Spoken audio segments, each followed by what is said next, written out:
بسم اللہ الرحمن الرحیم نحمده ونصلی علی رسوله الکریم۔ سیرت طیبہ انشاءاللہ اب یہ سلسلہ چلے گا۔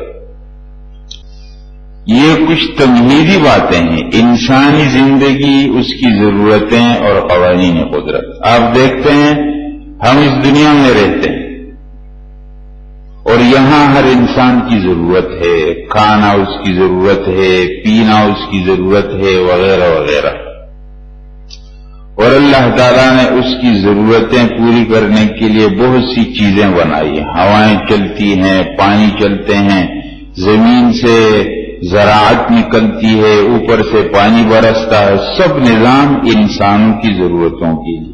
سورج نکل رہا ہے، چاند نکل رہا ہے، ستارے نکل رہے ہیں، سب نظام اور قدرت کا قانون چل رہا ہے، قوانین قدرت۔ اب آپ دیکھیں اگر کوئی کہے کہ نہیں سورج کی روشنی کیوں زیادہ، چاند کی روشنی کیوں کم، سورج دن میں کیوں نکلتا ہے، چاند رات میں کیوں نکلتا ہے، تو اس کی وجہ کسی کو نہیں معلوم۔ قوانین قدرت ہے، چل رہے ہیں اور ہم اس میں جی رہے ہیں۔ اب انسانوں کی ضرورتیں دو قسم کی ہیں، ایک انسانوں کی ضرورتیں جسم کی ہیں، اس کے لیے اللہ تعالیٰ کے نظام، ایک انسانوں کی ضرورتیں ہیں روح کی ضرورتیں ہیں، انسان کی روح کی غذا ہے، اس کے لیے اللہ تعالیٰ پیغمبر بھیجتے ہیں۔ جسمانی زندگی کے اندر اور جسمانی نظام سے فائدہ اٹھانے کے اندر کافر مسلمان برابر ہے۔ کافر نے یہ نہیں کہا کہ میں اللہ کی نہیں مانتا ہوں تو میں اللہ کے پیدا کردہ سورج سے کیوں روشنی حاصل کروں، وہ انکار کر دے۔ ایک کافر جب اللہ کی نہیں مانتا تو کہہ دے کہ میں اللہ کے پیدا کیے ہوئے چاند سے بھی نہیں فائدہ حاصل کروں، اور ایک کافر جب اللہ کی نہیں مانتا، اللہ کو نہیں مانتا تو انکار کر دے کہ میں اللہ کے پانی کو نہیں استعمال کروں، اور ایک کافر جب اللہ کی نہیں مانتا، اللہ کو نہیں مانتا تو انکار کر دے کہ میں اللہ کے ہوا میں سانس نہیں لوں گا، کر دے، اس کی طاقت ہے تو۔ اس جسمانی نظام کے اندر سب برابر ہے، لیکن جب روحانی نظام آتا ہے، اللہ کی طرف سے تعلیمات آتی ہیں، تو پھر کہتے ہیں ایسا کیوں ہے، ایسا کیوں ہے۔ وہاں نہیں کہتے ایسا کیوں ہے، ایسا کیوں۔ انبیاء کرام کو اللہ تعالیٰ بھیجتے ہیں، قانون قدرت کیا ہے، اللہ تعالیٰ ان کو نشانیاں دیتے ہیں۔ انبیاء کرام جب آتے ہیں تو لوگوں کا سلوک کیا ہوتا ہے، لوگ دو قسم پر ہو جاتے ہیں۔ ایک طبقہ ہوتا ہے کہ انبیاء کرام کے اس پیغام پر وہ غور کرتے ہیں، انبیاء کرام جو دعوت دے رہے ہیں اور انبیاء کرام جو پیغام دے رہے ہیں اس پیغام میں غور کرتے ہیں، پیغام ٹھیک ہے، یہ بات ٹھیک ہے۔ اور ایک طبقہ ہوتا ہے کہتے ہیں یہ نہیں، آپ ایسی نشانی بتا دو کہ ہم اپنے آنکھوں سے دیکھیں، یہ ماننے والے لوگ نہیں ہوتے۔ فرعون موسیٰ علیہ السلام کو کہتا ہے نشانی بتا دو، آپ علیہ السلام کے زمانے میں کہتے ہیں چاند کے 2 ٹکڑے کر دو۔ صالح علیہ السلام کو ان کی قوم کہتی ہے اس پتھر سے اونٹنی نکالو، یہ کام کر دو گے تو ہم مان لیں گے۔ انصاف پسند لوگ ان باتوں کو نہیں، وہ اس پیغام کو دیکھتے۔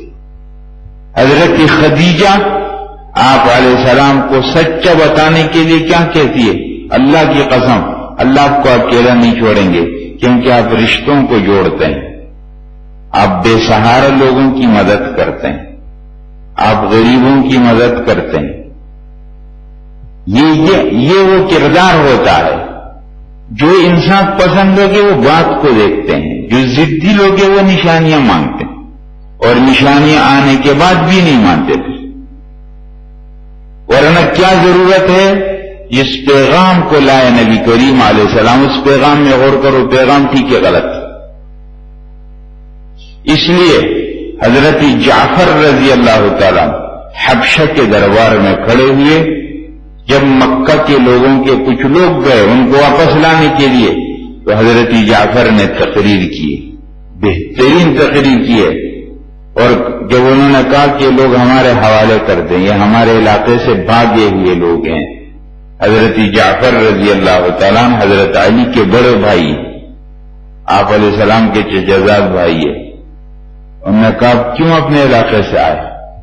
کہا ہم ان لوگوں نے ہمارا جینا مشکل کر دیا، وجہ یہ ہو گئی کہ ہم لوگ اندھیرے کے اندر تھے، ہم جاہلیت کے اندر تھے، ہمارا طاقتور ہمارے غریب کو کھا رہا تھا، ہمارے اندر ظلم عام تھا، ہم بات بات پر جھگڑے کرتے تھے، ہم اپنے ہاتھ سے بت بنا کر ان کے سامنے سجدے میں گرتے تھے، اور ہم رشتوں کو توڑتے تھے، اور اب ساری غلط باتیں۔ اللہ تعالیٰ نے ایک پیغمبر بھیجا، اس نے ہم کو اچھی باتوں کی تعلیم دی، اس نے ہم کو رشتوں کے جوڑنے کا حکم کیا، اس نے ہم کو پاک دامنی کا حکم کیا، یہ سب اچھی اچھی باتیں بتائیں، وہ ہماری سمجھ میں آئی، ہم نے مان لی، ہماری قوم ہمارے خلاف ہو گئی، ہم کو مارنا شروع کیا، ہم کو پیٹنا شروع کیا، ہمارے لیے اس کا برداشت کرنا مشکل ہو گیا، تو ہم آپ کے پاس آ گئے کہ شاید آپ کے پاس کچھ انصاف مل جائے۔ اس پیغام میں لوگ نہیں غور کرتے، نشانیاں مانگتے ہیں، آپ چاند کے ٹکڑے کر دو تو کیا ہو جائے گا؟ اس لیے جب انبیاء کی وہ دعوت چلتی ہے تو وہ انصاف پسند لوگ اس پیغام میں غور کرتے ہیں، اس پیغام میں غور کرتے ہیں، اور ضدی لوگ کہتے ہیں یہ نشانی لیا ہو، یہ نشانی لیا ہو، یہ نشانی لیا۔ اس پیغام میں غور کرنا چاہیے۔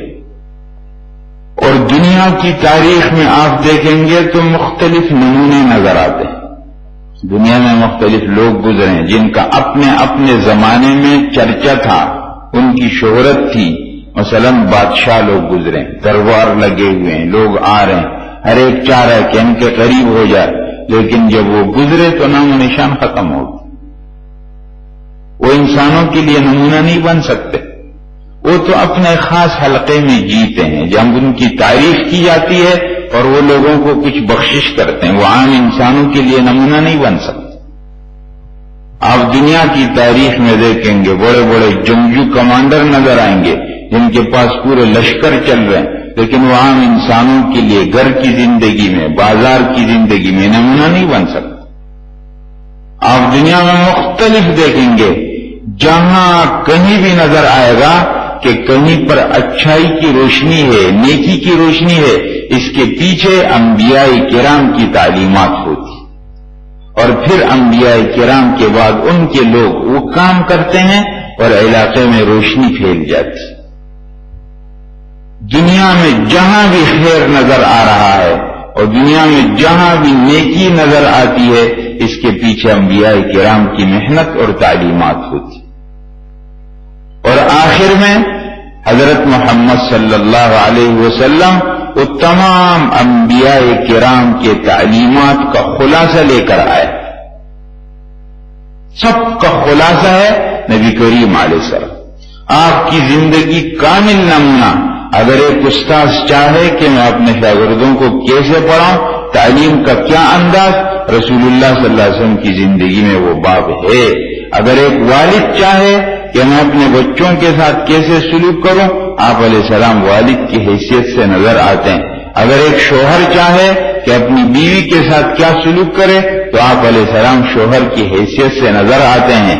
پھر آپ علیہ السلام کی بیویوں میں اگر 50 سال کی عمر کی ہے تو 15 سال کی بھی، آپ علیہ السلام ان سب کے ساتھ کس انداز میں چلتے ہیں؟ آپ علیہ السلام ایک طرف پورے علاقے جزیرے کی حکومت کرتے ہیں، تو آپ گھر کے اندر کیسے وقت گزارتے ہیں؟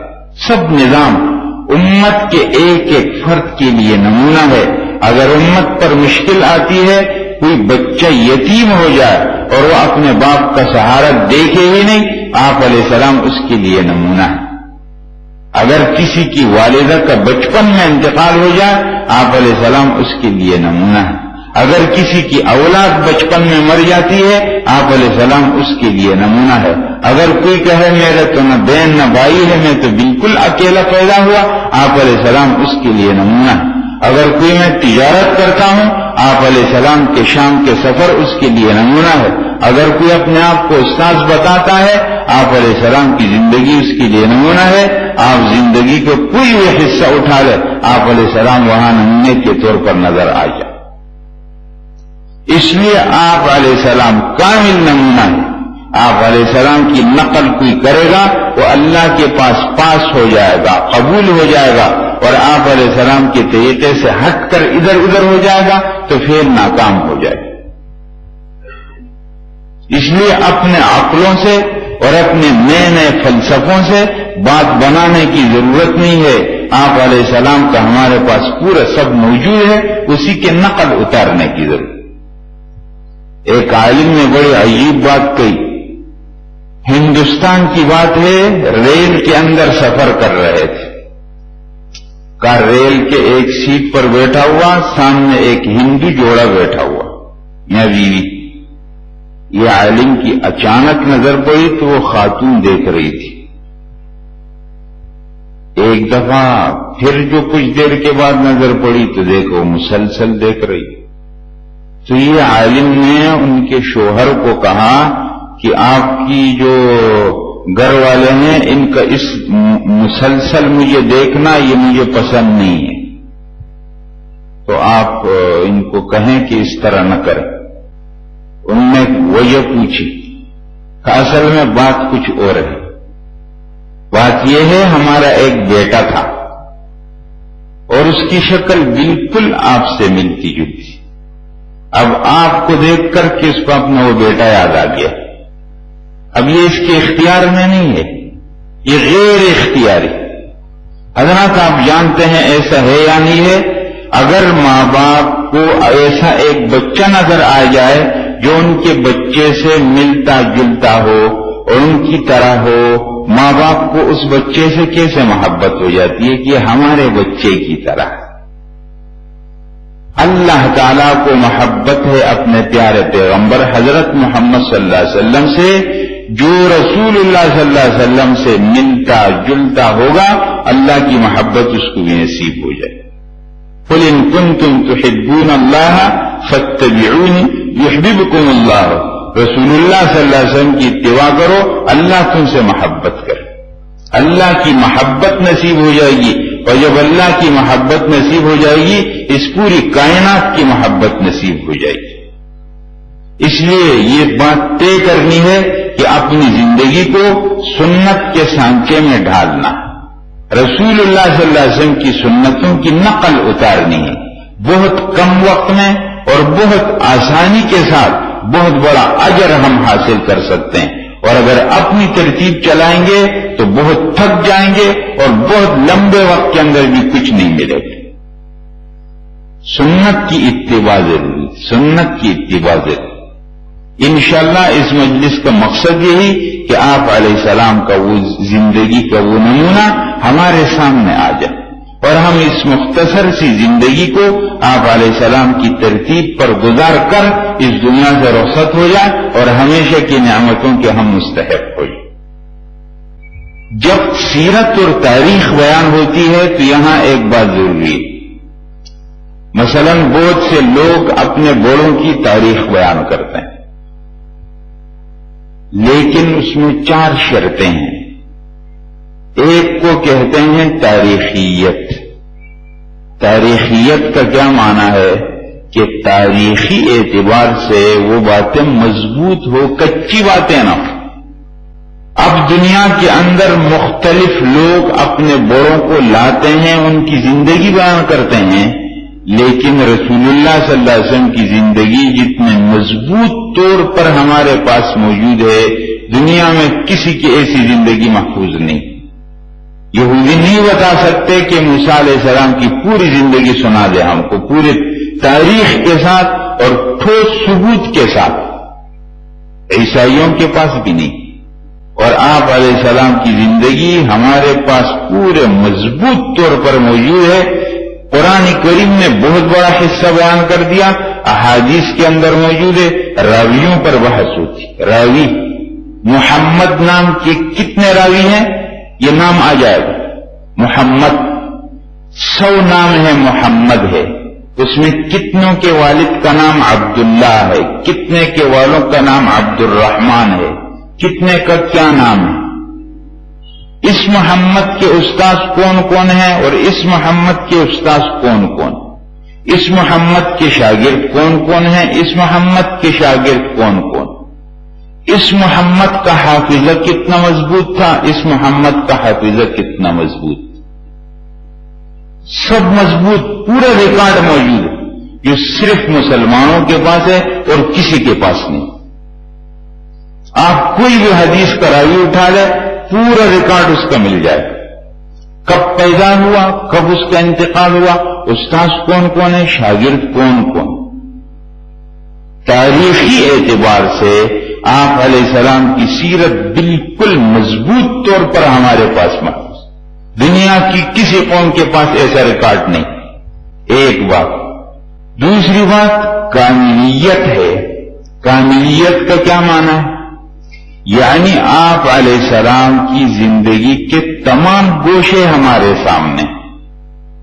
ممکن ہے کہ یہودی لوگ موسیٰ علیہ السلام کی زندگی کے کچھ حصے سنا دیں لیکن پوری زندگی وہ نہیں بتا سکتے. اور ہم آپ علیہ السلام کی زندگی گھر کے اندر، گھر کے باہر، مسجد کے اندر، مسجد کے باہر، بچپن کی زندگی، لڑکپن کی زندگی، جوانی کی زندگی، شادی سے پہلے کی زندگی، شادی کے بعد کی زندگی، مکہ کے 13 سال، مدینہ منورہ کے 10 سال، یہ پورا ہمارے پاس موجود ہے. کامل تاریخ آپ علیہ السلام کی ہمارے پاس محفوظ. تیسری بات کیا ہے؟ جامع. کیا معنی؟ اگر ہم اپنی زندگی میں ایک کام کرنا چاہتے ہیں، آپ علیہ السلام کی تعلیمات اور آپ علیہ السلام وہاں موجود ہیں، سیرت وہاں موجود ہے. دوسرے لوگ ایسا نہیں بتا سکتے. اور ہمارے آپ علیہ السلام کی سیرت پورے جامع طور پر زندگی کے ہر شعبے میں موجود. سیرت پر اتنی کتابیں علماء نے لکھی مختلف حوالوں سے. کوئی لکھ رہا ہے آپ علیہ السلام بحیثیت حکمران، کوئی لکھ رہا ہے آپ علیہ السلام بحیثیت سپہ سالار، کوئی لکھ رہا ہے آپ علیہ السلام کے دعوت کا انداز، کوئی لکھ رہا ہے آپ علیہ السلام کے گھر کے اندر رہنے کا انداز، کوئی لکھ رہا ہے آپ علیہ السلام بحیثیت استاذ. یہ سب چیزیں سب لکھ رہے ہیں. آپ سیرت پر کتب خانہ، یہ کیا مسجد اور یہ کتنی بڑی، سب بھر جائے گی بالکل. اور لکھ رہے ہیں لکھ رہے ہیں لکھ رہے ہیں. اتنی جامع تاریخ آپ علیہ السلام کی ہمارے پاس محفوظ ہے. اور پھر آخری بات کیا ہوتی ہے؟ عملیت. کیا مانا؟ کبھی ایک بات کو بہت اچھے انداز میں لوگوں کے سامنے پیش کیا جاتا ہے اور ایک بہت اچھا فلسفہ، لیکن جب عملی دنیا میں، عملی زندگی میں نمبر آتا ہے تو وہ نہیں چلتا ہے. وہاں ممکن ہے کہ بہت اچھی تقریر ہو جائے لیکن جب ہم اپنی زندگی سے اس کو ملاتے ہیں تو ہماری زندگی میں وہ نہیں چلتی ہے وہ بات. یا بولنے والے کی اپنی زندگی، اپنا عمل اس کے ساتھ نہیں دیتا. آپ علیہ السلام جو بات کر رہے ہیں تو ساتھ آپ کا عمل بھی ساتھ ساتھ چل رہا ہے. جو بات کر رہے ہیں عمل موجود ہے ساتھ، کر کے بتا رہے ہیں. اس لیے یہ 4 باتیں ہیں. تاریخی اعتبار سے مضبوط، سارے گوشے اس کے سامنے، اور ہماری زندگی کے تمام شعبوں کو جامع ہو، اور عملی طور پر یہ 4 باتیں رسول اللہ صلی اللہ علیہ وسلم کی سیرت میں موجود ہیں ہمارے. یعنی کوئی آدمی چاہے میں اپنی زندگی کو ٹھیک لائن پر لانا چاہتا ہوں تو آپ علیہ السلام کی وہ لائن ہے موجود پہلے سے. آپ علیہ السلام پوری لائن دے کر چلے گا، ویسا اس پر چلنا ہے اور کچھ کرنے کی ضرورت نہیں. یہ 4 باتیں. اب ہم جو سیرت کو سنیں گے تو کیا فائدہ ہوگا؟ یہ 3 باتیں. ایک تو ہمارے ایمان اور یقین کے اندر پختگی ہو جائے. رسول اللہ صلی اللہ علیہ وسلم پر ایمان، اللہ تعالی پر ایمان، رسول اللہ صلی اللہ علیہ وسلم کی لائی ہوئی تعلیمات پر ایمان پکا ہو جائے، یقین اس میں آ جائے۔ اور دوسری بات، رسول اللہ صلی اللہ علیہ وسلم کی زندگی کو سن کر پڑھ کر آپ علیہ السلام کے ساتھ محبت میں اضافہ ہو جائے۔ اور تیسری بات، آپ علیہ السلام کی زندگی معلوم کر کے ہم اپنی زندگی کا سلیقہ سیکھیں کہ زندگی کس طرح گزاری جاتی۔ تو یہ وہ باتیں ہیں تمہید کے طور پر